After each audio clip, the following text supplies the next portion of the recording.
بسم الله الرحمن الرحيم.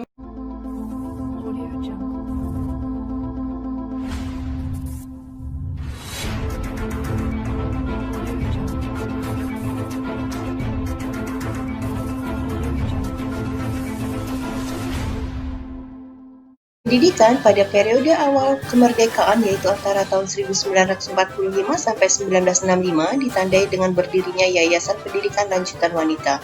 Yayasan tersebut mendirikan sekolah pendidikan guru TK nasional di Jakarta dan merupakan gerakan nasionalis dalam melawan kembalinya Belanda. Di era ini, pemerintah dan swasta mulai membangun banyak TK. Pada awal tahun 1950 melalui Undang-Undang Nomor 4 Tahun 1950 tentang Dasar-Dasar Pendidikan dan Pengajaran di Sekolah, keberadaan TK resmi diakui sebagai bagian dari sistem pendidikan nasional dan dibentuklah IGTKI pada tanggal 22 Mei 1950. Sejak dikeluarkannya undang-undang tersebut, perkembangan lembaga dan yayasan baik negeri maupun swasta yang bergerak pada bidang pendidikan semakin meluas hingga keluar Pulau Jawa. Pemerintah mulai melakukan pengiriman SDM untuk belajar ke luar negeri, diantaranya ke Australia, Amerika, dan New Zealand di tahun antara 1960 sampai 1963.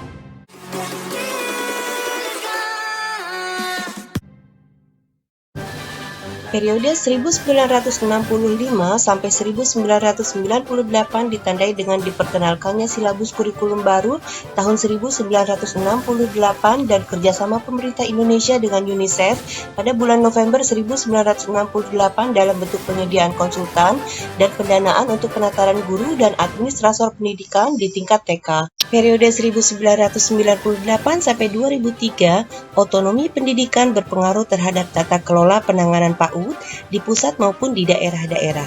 Pada periode ini, pemerintah mulai mendukung perkembangannya. PAUD jalur pendidikan non-formal dalam bentuk kelompok bermain, taman penitipan anak atau TPA, dan satuan PAUD sejenis dalam bentuk pengintegrasian layanan PAUD dengan posyandu. Dikeluarkannya Undang-Undang Nomor 20 Tahun 2003 tentang Sistem Pendidikan Nasional merupakan jawaban atas tuntutan reformasi dalam semua aspek kehidupan. Melalui undang-undang ini, untuk pertama kali PAUD diatur secara khusus dalam sebuah undang-undang, yaitu pada pasal 1, butir 14 tentang pengertian PAUD, pasal 28 yang secara khusus mengatur tentang PAUD, dan pasal-pasal terkait lainnya.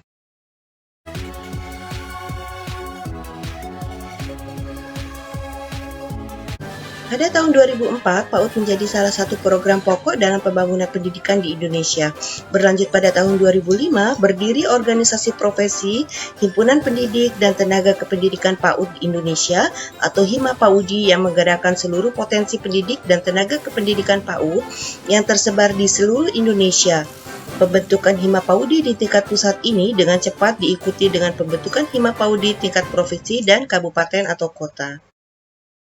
Di penghujung tahun 2009 diterbitkan Permendiknas Nomor 58 Tahun 2009 tentang standar PAUD formal dan non-formal. Pada periode terakhir, yaitu periode 2010 sampai sekarang, melalui Peraturan Presiden Nomor 24 Tahun 2010 tentang kedudukan, tugas, fungsi, dan tata kerja Kementerian Negara Republik Indonesia di bawah Direktorat Jenderal PAUD, terjadi kebijakan penggabungan PAUD formal dan non-formal. Yang pada akhirnya dalam sejarah perjalanan pembinaan PAUD di Indonesia, terjadi kristalisasi bentuk-bentuk satuan PAUD dengan berbagai karakteristiknya yang meliputi TK, Bustanul Atfal, Rodatul Atfal, kelas bermain, TPA, satuan PAUD sejenis, serta PAUD berbasis keluarga dan lingkungan.